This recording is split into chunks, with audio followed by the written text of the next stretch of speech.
കഴിഞ്ഞ ലെക്ചറിൽ DBMSന്റെ ഫണ്ടമെന്റൽസ് ആയിട്ടുള്ള ഡാറ്റ, ഇൻഫോർമേഷൻ, ഡാറ്റാബേസ്, അതുപോലെ തന്നെ DBMS അല്ലെങ്കിൽ RDBMS ഇവയൊക്കെ എന്തൊക്കെയാണ് എന്ന് നമ്മൾ പരിചയപ്പെട്ടു.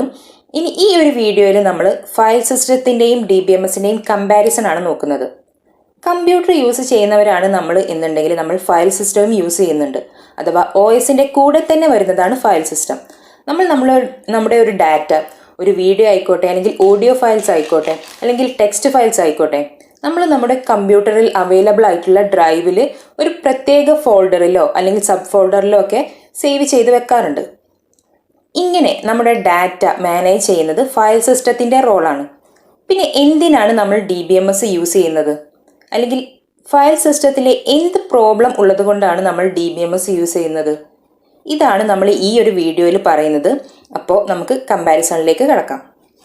ഫയൽ സിസ്റ്റത്തിൻ്റെയും DBMSൻ്റെയും കമ്പാരിസണിൽ ഫസ്റ്റായിട്ട് പറയാൻ പോകുന്ന പോയിന്റ് സെർച്ചിങ്ങിൻ്റെ കേസാണ്. നമ്മൾ ഒരു 10 എംപ്ലോയീസിൻ്റെ ഡീറ്റെയിൽസ് അഥവാ നെയിമും ബേസിക് ഇൻഫോർമേഷനും ഒരു നോട്ട് പാഡ് ഫയലിൽ സേവ് ചെയ്ത് വെക്കുന്നു എന്ന് വിചാരിക്കുക. ഇങ്ങനെയുള്ള ഒരു ഫയലിൽ നിന്ന് ഒരു പെർട്ടിക്കുലർ പേഴ്സണെ നമുക്ക് സെർച്ച് ചെയ്ത് കണ്ടെത്തണം എന്ന് വിചാരിക്കുക.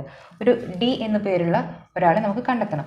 ഈ ഒരു 10 എംപ്ലോയീസിൽ നിന്നും ഒരു പെർട്ടിക്കുലർ പേഴ്സണെ, ഒരു D എന്ന് പറയുന്ന പേഴ്സണെ സെർച്ച് ചെയ്ത് കണ്ടെത്തുക എന്ന് പറയുന്നത് അധികം ബുദ്ധിമുട്ടില്ലാത്തൊരു പ്രോസസ്സാണ് അല്ലേ? എന്നാൽ ഈ ഒരു 10 എംപ്ലോയീസിന് പകരം ഒരു 3000 അല്ലെങ്കിൽ 5000 എംപ്ലോയീസിൻ്റെ ഡീറ്റെയിൽസാണ് നമ്മളിങ്ങനെ സേവ് ചെയ്ത് വെക്കുന്നത് എന്നുണ്ടെങ്കിലോ, നേരത്തെ നമ്മൾ ഒരു 10 എംപ്ലോയീസിൻ്റെ കേസിൽ സെർച്ചിങ് പെർഫോം ചെയ്തതുപോലെ ഈസി ആയിരിക്കുമോ 3000 എംപ്ലോയീസിൻ്റെ ഇടയിൽ നിന്നും ഒരാളെ കണ്ടെത്തുക എന്നുള്ളത്? അല്ല. നമ്മൾ എങ്ങനെയാണ് അയാളെ കണ്ടെത്തുക? ഒരു പക്ഷേ നമ്മൾ 1 by 1 മാനുവലി 1 by 1 ചെക്ക് ചെയ്യേണ്ടതായിട്ട് വരും. അല്ല എന്നുണ്ടെങ്കിൽ നമ്മൾ ഇതിനു വേണ്ടിയിട്ട് ഒരു സ്പെഷ്യൽ പ്രോഗ്രാം റൈറ്റ് ഡൗൺ ചെയ്യേണ്ടതായിട്ട് വരും.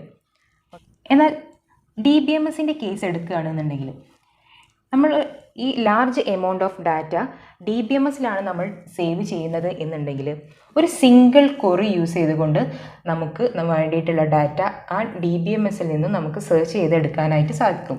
അപ്പോൾ സെർച്ചിങ്ങിൻ്റെ കാര്യത്തിൽ ഫയൽ സിസ്റ്റവും DBMSും കമ്പയർ ചെയ്യുകയാണ് എന്നുണ്ടെങ്കിൽ സെർച്ചിങ് ഫാസ്റ്റായിട്ട് പെർഫോം ചെയ്യാൻ സാധിക്കുക DBMSലാണ്. ഒരു എക്സാമ്പിൾ എടുക്കാം. ഒരു എയർലൈൻ സിസ്റ്റത്തിൻ്റെ ഡാറ്റാബേസ്, അത് സ്റ്റോർ ചെയ്തിട്ടുള്ളത് ഒരു റിമോട്ട് ലൊക്കേഷനിലായിരിക്കും. അത് നമ്മുടെ സിസ്റ്റത്തിലായിരിക്കില്ല അത് സേവ് ചെയ്തിട്ടുണ്ടാവുക. ഒരു റിമോട്ട് ലൊക്കേഷനിൽ അതെവിടെയാണെന്ന് നമുക്കൊരു പക്ഷേ അറിയില്ല. ആ ഡാറ്റാബേസിൽ നിന്നും നമുക്കൊരു പെർട്ടിക്കുലർ ഡാറ്റ ആവശ്യമാണ്. ഒരു പക്ഷേ നമുക്ക് കൊച്ചി ടു ദുബായ് പോകുന്ന ഒരു ഫ്ലൈറ്റിൻ്റെ ഡീറ്റെയിൽസ് നമുക്ക് വേണം. ഇങ്ങനെയാണെങ്കിൽ നമ്മൾ DBMS ആണ് യൂസ് ചെയ്യുന്നത് എന്നുണ്ടെങ്കിൽ, ഈ ഒരു ഓപ്പറേഷന് വേണ്ടിയിട്ട് DBMS ആണ് നമ്മൾ യൂസ് ചെയ്യുന്നത് എന്നുണ്ടെങ്കിൽ ആ ഒരു ഡാറ്റ മാത്രമാണ് നമ്മുടെ സിസ്റ്റത്തിലേക്ക് ട്രാൻസ്ഫർ ആവുക. ഒരു പക്ഷേ നമുക്ക് ആവശ്യമുള്ളത് ഒരു 1 KB സൈസിലുള്ള ഡാറ്റ ആയിരിക്കും. ഈ 1 KB സൈസിലുള്ള ഡാറ്റ മാത്രമായിരിക്കും ഈ എൻ്റയർ സെറ്റിൽ നിന്നും ഈ നമ്മുടെ സിസ്റ്റത്തിലേക്ക് ട്രാൻസ്ഫർ ചെയ്യുന്നുണ്ടാകും. ഫയൽ സിസ്റ്റമാണ് നമ്മളിവിടെ യൂസ് ചെയ്യുന്നത് എന്നുണ്ടെങ്കിൽ ഈ എയർലൈൻസുമായി ബന്ധപ്പെട്ടിട്ടുള്ള എൻ്റയർ ഫയൽ നമ്മുടെ സിസ്റ്റത്തിലേക്ക് ട്രാൻസ്ഫർ ചെയ്യും. അതൊരു പക്ഷേ ഒരു 30 GB ഒക്കെ ഉള്ള ഫയലായിരിക്കും. ഈ 30 GB ഉള്ള എൻ്റയർ ഫയൽ നമ്മുടെ സിസ്റ്റത്തിലേക്ക് നമുക്ക് ട്രാൻസ്ഫർ ചെയ്യേണ്ടതായിട്ട് വരും. നമുക്ക് ആവശ്യമുള്ളത് ഒരു പക്ഷേ 1 KB ആയിരിക്കും. ഇപ്പോൾ നമ്മുടെ സിസ്റ്റത്തിലുള്ളത് 30 GB ഡാറ്റ ആയിരിക്കും. ഫയൽ സിസ്റ്റമാണ് നമ്മൾ യൂസ് ചെയ്യുന്നുണ്ടെങ്കിൽ. അപ്പോൾ ഫയൽ സിസ്റ്റവും DBMSും കമ്പയർ ചെയ്യുമ്പോൾ മെമ്മറി അതുപോലെ തന്നെ ടൈം കൂടുതൽ എഫിഷ്യൻ്റായിട്ട് യൂസ് ചെയ്യുന്നത് DBMSൻ്റെ കേസിലാണ്. ഇനി മറ്റൊരു പോയിൻ്റാണ് മെറ്റാഡാറ്റ എന്ന് പറയുന്നത്. നമ്മുടെ സിസ്റ്റത്തിൽ സ്റ്റോർ ചെയ്തിരിക്കുന്ന ഫയലിനെ ആക്സസ് ചെയ്യണമെന്നുണ്ടെങ്കിൽ ആ ഫയലിനെ കുറിച്ചുള്ള മെറ്റാഡാറ്റ നമ്മൾ അറിഞ്ഞിരിക്കണം. അഥവാ ഫയലിനെ കുറിച്ചുള്ള ഇൻഫോർമേഷൻ, ഏത് ഡ്രൈവിൽ, ഏത് ഫോൾഡേഴ്സിൽ അല്ലെങ്കിൽ ഏത് സബ് ഫോൾഡേഴ്സിലാണ് അത് സേവ് ചെയ്തിട്ടുള്ളത്, എന്താണ് ഫയൽ നെയിം, എന്തായിട്ടാണ് സേവ് ചെയ്തിട്ടുള്ളത് എന്നെല്ലാം നമുക്കൊരു ഐഡിയ ഉണ്ടായിരിക്കണം.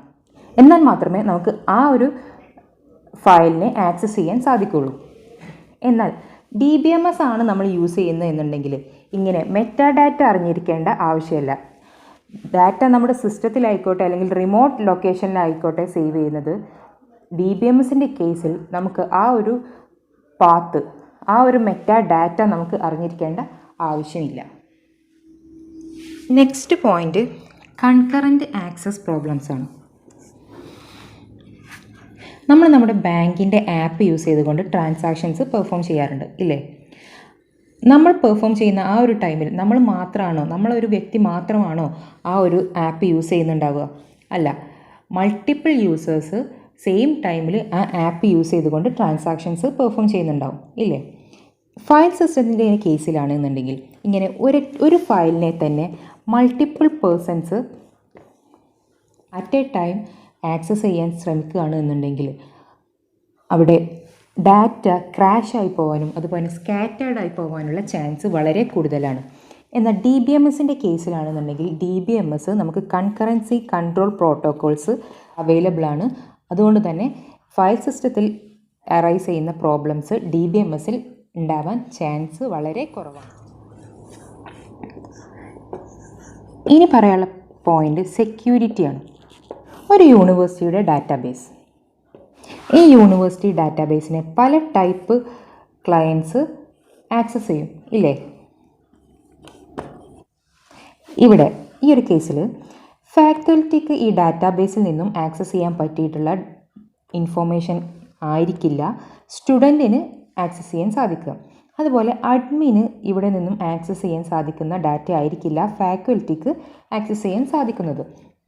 ഇങ്ങനെ ഓരോ റോൾസിനും ഓരോ സെക്യൂരിറ്റി പ്രൊവൈഡ് ചെയ്യാൻ ഡാറ്റാബേസിന് സാധിക്കുന്നുണ്ട്.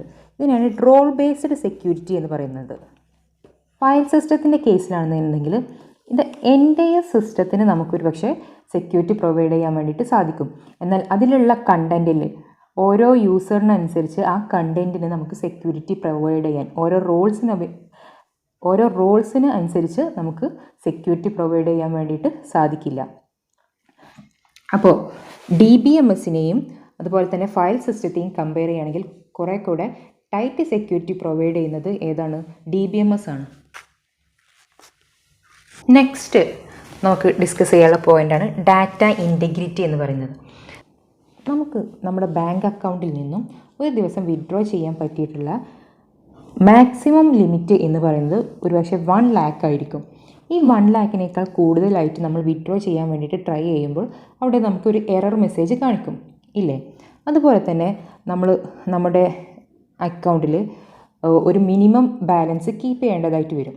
ഒരു 2000 ഒക്കെ ആണെന്നുണ്ടെങ്കിൽ ഈ 2000നേക്കാൾ കുറവ് ബാലൻസ് നമ്മുടെ അക്കൗണ്ടിൽ കാണിക്കുമ്പോൾ നമ്മുടെ അക്കൗണ്ടിൽ നിന്നും ഓട്ടോമാറ്റിക്കലി ഒരു എമൗണ്ട് കട്ട് ചെയ്യും. ഇങ്ങനെയുള്ള ട്രിഗറിങ് പോയിൻറ്റ്സ് നമുക്ക് DBMSൽ നല്ല ഈസി ആയിട്ട് ഡിഫൈൻ ചെയ്യാൻ സാധിക്കും. അഥവാ ഇൻറ്റഗ്രിറ്റി കൺസ്ട്രെയിൻസ് നമുക്ക് DBMSൽ ഈസി ആയിട്ട് പ്രൊവൈഡ് ചെയ്യാൻ സാധിക്കും. എന്നാൽ ഫയൽ സിസ്റ്റത്തിൽ ഇങ്ങനെയുള്ള ഒരു ഇൻറ്റഗ്രിറ്റി കൺസ്ട്രെയിൻസ് നമുക്ക് കൊടുക്കാൻ സാധിക്കില്ല.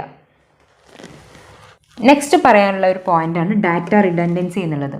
നമ്മുടെ സിസ്റ്റത്തിൽ ഒരു ഡാറ്റ ഒന്നിൽ കൂടുതൽ ടൈം സ്റ്റോർ ചെയ്ത് വെച്ചിട്ടുണ്ടെന്നുണ്ടെങ്കിൽ അതിനെയാണ് നമ്മൾ റിഡൻഡൻറ്റ് ഡാറ്റ എന്ന് പറയുന്നത്. അഥവാ ഡാറ്റ ഡ്യൂപ്ലിക്കേറ്റ് ആയിട്ട് കിടക്കുന്നുണ്ട് എന്നെങ്കിൽ ഒരു എക്സാമ്പിൾ പറയാം. ഇങ്ങനെയൊരു ഫയൽ ഇവിടെ 3 times നമ്മൾ എയുടെ വാല്യൂ എൻ്റർ ചെയ്തിട്ടുണ്ട് ഇല്ലേ? ഇങ്ങനൊരു ഡാറ്റ നമുക്ക് ഫയൽ സിസ്റ്റത്തിൽ സേവ് ചെയ്യാൻ സാധിക്കുമോ? തീർച്ചയായിട്ടും സാധിക്കും. അവിടെ ഒരു എറർ മെസ്സേജ് നമുക്ക് ഷോ ചെയ്യില്ല. ഇതുപോലെ തന്നെ നമ്മൾ ഈ ഒരു ഡാറ്റയുടെ കോപ്പി നമ്മൾ മറ്റൊരു ഫയലായിട്ട് നമ്മൾ സേവ് ചെയ്യുകയാണ്. സെയിം ഫയലിൻ്റെ തന്നെ കോപ്പിയാണ് ഇത്. ഈ ഒരു സെയിം ഡാറ്റാനെ നമ്മൾ 2 times സിസ്റ്റത്തിൽ സേവ് ചെയ്ത് വെച്ചിട്ടുണ്ട് അല്ലെങ്കിൽ സ്റ്റോർ ചെയ്ത് വെച്ചിട്ടുണ്ട്. ഇതിനെയാണ് റിഡൻഡൻറ്റ് ഡാറ്റ എന്ന് പറയുന്നത്. ഒന്നിൽ കൂടുതൽ പ്രാവശ്യം ഡാറ്റയെ സിസ്റ്റത്തിൽ സ്റ്റോർ ചെയ്ത് വെക്കുക. ഇതിനെയാണ് റിഡൻഡൻസി എന്നതുകൊണ്ട് ഉദ്ദേശിക്കുന്നത്. എന്നാൽ DBMSൻ്റെ കേസിലാണെങ്കിൽ അവിടെ പ്രൈമറി കീ അതുപോലെ തന്നെ foreign key constraints, normal forms ഇവയെല്ലാം അവൈലബിൾ ആണ്. അതുകൊണ്ട് തന്നെ നമ്മൾ എൻ്റർ ചെയ്യുന്ന ഡാറ്റ, നമ്മൾ ഡാറ്റാബേസിലേക്ക് എൻ്റർ ചെയ്യുന്ന ഡാറ്റ യുണീക്ക് ആയിരിക്കും. ഫയൽ സിസ്റ്റത്തിൽ ഡാറ്റ റിഡൻഡൻസി ഉണ്ടാകാനുള്ള ചാൻസ് കൂടുതലാണെന്ന് പറഞ്ഞു. ഈ ഡാറ്റ റിഡൻഡൻസി ഉണ്ടാകുന്നത് കൊണ്ട് അറൈസ് ചെയ്യുന്ന മറ്റൊരു പ്രോബ്ലമാണ് ഡാറ്റ ഇൻകൺസിസ്റ്റൻസി എന്ന് പറയുന്നത്. നേരത്തെ പറഞ്ഞിട്ടുള്ള ഒരു എക്സാമ്പിളിൻ്റെ കാര്യം നോക്കുകയാണെന്നുണ്ടെങ്കിൽ നമ്മളുടെ ഫയലിൽ സേവ് ചെയ്തിട്ടുള്ള റിഡൻഡൻറ്റ് ഡാറ്റയാണിത്. ഈ ഒരു ഡാറ്റയിൽ ഞാൻ ഈ ഒരു എൻട്രി അതിൻ്റെ ഫോൺ നമ്പർ ഞാനൊന്ന് അപ്ഡേറ്റ് ചെയ്തു. പക്ഷേ ഞാൻ അപ്ഡേറ്റ് ചെയ്യുന്നത് ഈ എൻട്രി മാത്രമാണ്. എന്നാൽ ബാക്കിയുള്ള ഈ 2 എൻട്രീസും ഞാൻ അപ്ഡേറ്റ് ചെയ്തിട്ടില്ല എന്നുണ്ടെങ്കിൽ ഈ ഒരു സിസ്റ്റത്തിനെയാണ് നമ്മൾ ഡാറ്റ ഇൻകൺസിസ്റ്റൻസി എന്ന് പറയുന്നത്. കാരണം ഡാറ്റ ഇവിടെ ഈ എ എന്ന് പറയുന്ന പേഴ്സൻ്റെ ഡാറ്റ അഥവാ ഫോൺ നമ്പർ P3 എന്ന് കാണിക്കുന്നുണ്ട്. സെയിം ആ എയുടെ തന്നെ ഫോൺ നമ്പർ വീണ്ടും P1 എന്ന് കാണിക്കുന്നുണ്ട്. ഈ ഒരു സിറ്റുവേഷൻ ഇതിനെയാണ് ഡാറ്റ ഇൻകൺസിസ്റ്റൻസി എന്ന് പറയുന്നത്. അതുപോലെ ഇതിൻ്റെ എത്ര കോപ്പീസ് നമ്മൾ സേവ് ചെയ്തിട്ടുണ്ടോ ആ കോപ്പീസിലെല്ലാം നമ്മൾ എന്ത് ചെയ്യണം, ഈ വാല്യൂ അപ്ഡേറ്റ് ചെയ്യണം. അങ്ങനെ അപ്ഡേറ്റ് ചെയ്യാത്തൊരു കേസ് വരികയാണെന്നുണ്ടെങ്കിൽ അവിടെയാണ് ഡാറ്റ ഇൻകൺസിസ്റ്റൻസി എന്ന പ്രോബ്ലം അറൈസ് ചെയ്യുന്നത്. അപ്പോൾ ഇതെല്ലാമാണ് DBMSൻ്റെ മെയിൻ അഡ്വാൻറ്റേജസ് എന്ന് പറയുന്നത്. നിങ്ങളിനി സെർച്ച് ചെയ്ത് നോക്കുകയാണെങ്കിൽ ഇനിയും പോയിന്റ്സ് കാണാൻ സാധിക്കും. ഇനി എന്തൊക്കെയാണ് DBMSൻ്റെ ഡിസഡ്വാൻറ്റേജസ് എന്നുള്ളത് ഞാനൊരു സ്ലൈഡിൽ മെൻഷൻ ചെയ്തിട്ടുണ്ട്. ചില യൂണിവേഴ്സിറ്റി എക്സാംസിനെല്ലാം ഫയൽ സിസ്റ്റവും DBMSും തമ്മിലുള്ള കമ്പാരിസൺ ചോദിച്ചിട്ടുണ്ട് കേട്ടോ. നമ്മുടെ മുൻപിലുള്ള പ്രോബ്ലം എന്താണ്, ഏത് ടെക്നിക്ക് യൂസ് ചെയ്താലാണ് കൂടുതൽ എഫിഷ്യൻ്റ് ആയിട്ട് അത് സോൾവ് ചെയ്യാൻ സാധിക്കുക എന്നുള്ള കാര്യങ്ങളൊക്കെ നോക്കിയാണ് നമ്മൾ ഫയൽ സിസ്റ്റം ആണോ അല്ലെങ്കിൽ DBMS ആണോ യൂസ് ചെയ്യേണ്ടത് എന്ന് തീരുമാനിക്കുന്നത്. ഇപ്പോഴും 20% ഡാറ്റ മാത്രമാണ് നമ്മൾ DBMS യൂസ് ചെയ്തുകൊണ്ട് സ്റ്റോർ ചെയ്യുന്നത്. അപ്പോൾ DBMS ഫയൽ സിസ്റ്റത്തെ മൊത്തത്തിൽ അങ്ങ് റീപ്ലേസ് ചെയ്തു എന്ന് വിചാരിക്കരുത് കേട്ടോ. 2 സിസ്റ്റവും ഇപ്പോഴും നമ്മൾ യൂസ് ചെയ്യുന്നുണ്ട്. അപ്പോൾ ഇന്നത്തെ ഈ ഒരു ടോപ്പിക്ക് നിങ്ങൾക്ക് മനസ്സിലായിട്ടുണ്ടാവും എന്ന് വിചാരിക്കുന്നു. എന്തെങ്കിലും ഡൗട്ട്സ് ഉണ്ടെങ്കിൽ കമൻറ്റിലൂടെ ചോദിക്കാം. വീഡിയോ ഇഷ്ടപ്പെട്ടാൽ ലൈക്ക് ചെയ്യുക, ഷെയർ ചെയ്യുക. Thank you.